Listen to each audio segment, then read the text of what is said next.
Bismillahirrahmanirrahim. Assalamu alaikum class 4. How are you all? I hope you all will be fine. So students, today's lecture is about unit number 9, electricity and magnetism, from the science factor, page number 69. In this lesson we will learn about magnetic fields and electromagnets. अब magnetic field क्या होते हैं? Magnetic means मकनातीसी, field means मैदान, वो area जहाँ पर मैग्नेटिस या मकनातीसियत होती है। एंड इलेक्ट्रोमैग्नेट्स और बरकी मकनातीस, इलेक्ट्रो मीन्स बरकी, मैग्नेट मीन्स मकनातीस। You should know that magnetism is a force which involves object attracting और रिपेलिंग वन एंड अदर। हमें पता होना चाहिए कि मैग्नेटिज्म वो फोर्स है, वो ताकत है जिसमें दो ऑब्जेक्ट्स, कोई भी ऑब्जेक्ट जो है एक दूसरे को या तो अपनी तरफ खींचते हैं या ऑपोजिट डायरेक्शन में धकेलते हैं, दूर जाते हैं या पास आते हैं। इन दोनों फोर्सेस को, ऐसी फोर्स जिसमें ये दोनों काम होते हैं, उसे हम बोलते हैं मैग्नेटिज्म। अब वो अट्रैक्शन क्यों होती है और रिपेलिंग कैसे होती है वो हम आगे पढ़ेंगे। Here are some facts about magnets that you may not know. हो सकता है आपको ना पता। अब मैग्नेट क्या होता है स्टूडेंट्स, ये तो आपको पता होगा, आपने मैग्नेट अपनी लाइफ में ज़रूर देखा होगा, एज अ टॉय भी आप इसे ज़रूर यूज़ करते होगे। आपको पता है, आपने जब मैग्नेट पकड़ा तो मैग्नेट के ज़रिए लोहे की कोई भी चीज़ इजीली उसकी तरफ अट्रैक्ट की जा सकती है, उसके साथ ये चिपक जाती है, बिल्कुल उसके साथ टच हो जाती है। और अगर कोई सिर्फ लोहे की चीज़ होती है, लकड़ी की चीज़, लकड़ी वुड, उसकी तरफ अट्रैक्ट नहीं होती है। अब मैग्नेट आपके सामने, इसके दो पोल्स हैं, मतलब दो कॉर्नर है, दोनों तरफ आप देख सकते हैं, नॉर्थ पोल, साउथ पोल। हर मैग्नेट के दो पोल ज़रूर होते हैं, एक होता है नॉर्थ पोल और एक होता है साउथ पोल। मैग्नेट आपके सामने, अच्छा अब मैग्नेट के इर्द गिर्द आप स्पेस देख रहे हैं, जितनी उतना घेरा, उतना हिस्सा, जितने हिस्से में मौजूद वो चीज़ों को अपनी तरफ अट्रैक्ट कर सकता है, वो पूरा एरिया उसका मैग्नेटिक फील्ड कहलाता है। Magnetic iron filings near the poles are attracted by the magnet's magnetic field. The magnetic field is not so strong away from the poles. अगर पोल्स के ज़्यादा दूर ले जाया जाए किसी भी चीज़ को, तो उस तरह जो है मैग्नेटिसियत, मतलब मकनातीसियत जो है उसकी स्ट्रॉन्ग नहीं रहती है। जितना आप दूर किसी ऑब्जेक्ट को ले जाएंगे उतना वो वीक होती जाएगी उसकी ताकत। And the iron filings do not stick to that part of the magnet. और वो जो आयरन है, जो लोहा आप उसे अट्रैक्ट करना चाह रहे हो, अगर आप उसे उसको मकनातीस से दूर ले जाएंगे तो डेफिनेटली उसकी पावर कम होती जाएगी, वो वीक होता जाएगा, वो उसके साथ नहीं चिपकेगा, अट्रैक्शन कम हो जाएगी। जितना आप उस फील्ड के अंदर रहेंगे, मैग्नेटिक फील्ड के, उतना ही वो उसे अट्रैक्ट करेगा। Now open the page number 70। Electromagnets यानी बरकी मकनातीस। अब इलेक्ट्रोमैग्नेट्स क्या होते हैं, इसे समझाने के लिए पहले मैं आपको एक पिक्चर दिखा दूं जो मैं बात आपको समझाना चाह रही हूँ। एक तो मैंने आपको मैग्नेट बता दिया, वो किस तरह एक दूसरे को अट्रैक्ट करते हैं और यूँ करते हैं। अभी आपके सामने दो मैग्नेट बने हुए हैं, आप पहले इस पिक्चर में देखें तो दोनों मैग्नेट है, एक तरफ नॉर्थ और साउथ पोल, दूसरी तरफ भी नॉर्थ और साउथ पोल। लेकिन दोनों में जब हम अट्रैक्शन हो रही है, वो क्यों हो रही है? ऑपोजिट पोल्स की वजह से। इधर से अगर साउथ पोल और नॉर्थ पोल को हम एक दूसरे के करीब लाएं तो दोनों में अट्रैक्शन होगी।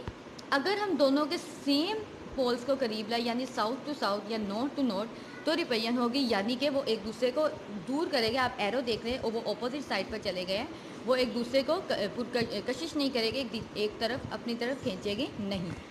Every magnet has both a north and a south pole. When you place the north pole of one magnet near the south pole of another magnet, they are attracted. ये मैंने आपको बात समझा दी। जब हम सेम पोल, चाहे वो south और जो ऑपोजिट पोल होते हैं, साउथ टू नॉर्थ और नॉर्थ टू साउथ, एक दूसरे की तरफ हम लेकर आए, करीब लेकर आए, तो वो अट्रैक्ट हो गए।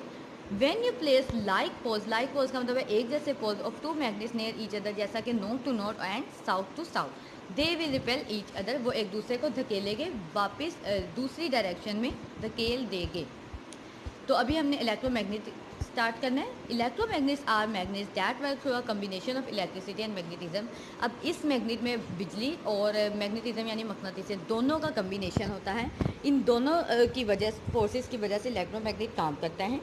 This force is known as electromagnetism. इसी फोर्स को हम बोलते हैं electromagnetism. Electromagnetism involves an electric current passing through something with magnetic properties. जब इलेक्ट्रिक करंट किसी चीज़ से गुजर रहा होता है और उस करंट में जब वो चीज़ से गुजर रहा है किसी ऑब्जेक्ट से, उसमें मैग्नेटिक प्रॉपर्टीज़ हो, ऐसी खासियत हो कि वो किसी चीज़ को अट्रैक्ट कर सके अपनी तरफ, तो उसे हम बोलते हैं इलेक्ट्रोमैग्नेटिज्म।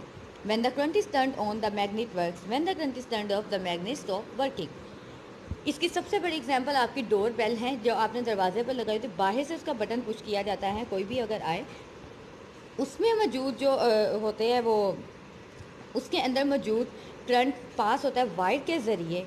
ऊपर आपकी जो बेल होती है वो आपके रूम के पास या आपके कॉरिडोर में आपके अपने पोर्शन में घर में लगी होती है। जब वो करंट वहाँ से वहाँ तक मूव करता है और उसमें मैग्नेटिक क्वालिटीज़ होने की वजह से बेल के अंदर मौजूद जो होता है उसका बेल वाला पार्ट होता है गोल सा, उस हिस्से को जब वो आकर टच करता है, टच करने की वजह से जो आवाज़ क्रिएट होती है वो आवाज़ बेल की होती है, वो आपके कानों तक पहुंचती है और आपको पता चलता है कि बेल रिंग हुई है, बाहर कोई आया है। और बेल के अंदर डेफिनेटली इलेक्ट्रोमैग्नेट मौजूद होता है। मैग्नेटिक खासियत प्रॉपर्टीज़ की वजह से ही बेल आपकी आवाज़ आप तक आती है। While magnets always have magnetic force and a magnetic field by passing electricity through them their force become stronger. जब हमेशा किसी भी मकनातीस में जो है मैग्नेटिक फोर्स भी और मैग्नेटिक फील्ड भी वो रखता हो, यानी जिसमें मौजूद वो चीज़ों को अपनी तरफ अट्रैक्ट कर सकता है जिस एरिए में, और वहाँ से जब बिजली गुजरती है बाय पासिंग इलेक्ट्रिसिटी, जो हम उसे देते हैं करंट, तो फिर वो फोर्स बहुत ज़्यादा स्ट्रॉन्ग होती हैं and their field becomes larger. उसकी फील्ड बढ़ती जाती है, जितना ज़्यादा उसे करंट मिलता है, जितने ज़्यादा उसे फोर्स मिलती है, उतनी ज़्यादा उसकी अट्रैक्शन की जो कुव्वत है, उसकी ताकत है उस मकनातीस की, वो बढ़ती जाती है, उतना ज़्यादा वो स्ट्रॉन्ग होता है और उसकी मैग्नेटिक फील्ड भी बढ़ जाती है। अब आप अपना भी इलेक्ट्रोमैग्नेट बना सकते हैं। आपके सामने पिक्चर है, एक बैटरी रखी गई है, सेल आपने देखा होगा रिमोट में डाला जाता है, अक्सर चीज़ों में सेल मौजूद होता है, ये वही बैटरी है।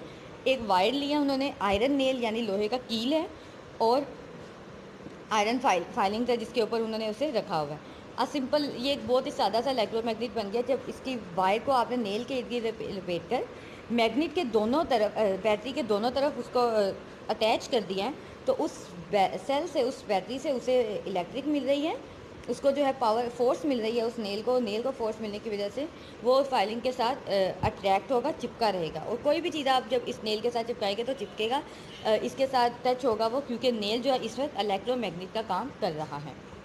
The main benefit of electromagnet is that the power is only generated when it is needed. जब हमें ज़रूरत हो हम पावर ऑन करेंगे, जब हमें ज़रूरत हो हम पावर ऑफ करेंगे। इसकी बेस्ट एग्जांपल आपके सामने एलईडी है, आपको जब चाहिए आप चलाते हैं, नहीं चाहिए तो आप नहीं चलाते। जब हम ऑन करते हैं तो इसके अंदर भी इलेक्ट्रोमैग्नेट डेफिनेटली मौजूद होता है। Almost every electrical appliance in the home, तकरीबन हर चीज़, हर बिजली की चीज़ जो आप घर में यूज़ करते हैं, from hair dryers to television set uses electromagnets to help them work. Home appliances use electromagnetism. Home घर में यूज़ होने वाली हर बिजली की चीज़ में इलेक्ट्रोमैग्नेटिज्म मौजूद होती है, जिसकी वजह से वो काम करती है। तो ये हमारा आज का लेक्चर था। मैग्नेट आपके सामने है, नॉर्थ पोल और साउथ पोल इसकी मेन जो है पोल्स है, जिनकी वजह से अट्रैक्ट होता है मैग्नेट्स। इसके साथ आपने जो नोटबुक पर वर्क करना है वो मैं आपको बताने जा रही हूँ। आपने 2 क्वेश्चन आंसर नोटबुक पर राइट करने हैं। What is current electricity and how is it produce. Current electricity क्या है और ये कैसे प्रोड्यूस होती है, इसका लेक्चर हम पहले ही कर चुके हैं। Current electricity is the flow of electricity produce when billions of electrons leave their on atom. यानी कि करंट इलेक्ट्रिसिटी वो फ्लो है इलेक्ट्रिसिटी का, बिजली का वो बहाव है जो कब बनता है, जब खरबों की तादाद में इलेक्ट्रॉन्स अपना एटम छोड़ देते हैं and start jumping from one atom to another, और दूसरे एटम में जंप कर जाते हैं, एक एटम से दूसरे एटम में मुंतकिल हो जाते हैं, all in the same direction, और सारे के सारे एक ही समत में, एक ही डायरेक्शन में जब ऐसा करते हैं तो एक करंट पैदा होता है, और उस करंट के बहाव को, उस बिजली के बहाव को हम कहते हैं current electricity. What is static electricity. अब स्टैटिक इलेक्ट्रिसिटी क्या है, हाउ इज़ इट प्रोड्यूस, और ये कैसे बनती है। Static electricity is caused by friction. ये फ्रिक्शन की वजह से बनती है, जब जो 2 चीज़ें रगड़ खाती हैं तब बनती हैं। व्हेन 2 ऑब्जेक्ट्स आर रब टुगेदर, जब 2 चीज़ें आपस में रगड़ खाती हैं तो स्टैटिक इलेक्ट्रिसिटी प्रोड्यूस होती है। ये दोनों क्वेश्चन आंसर आपने अपने नोटबुक्स पर राइट कर लेने हैं। आपने आज के लेक्चर को अच्छे से अगेन लर्न करना है, इसे समझना है। नेटिव स्कूल के स्लोगन को स्टूडेंट्स आपने नहीं भूलना है, कब रुकना नहीं है, आगे बढ़ते जाना है। अल्लाह हाफिज़।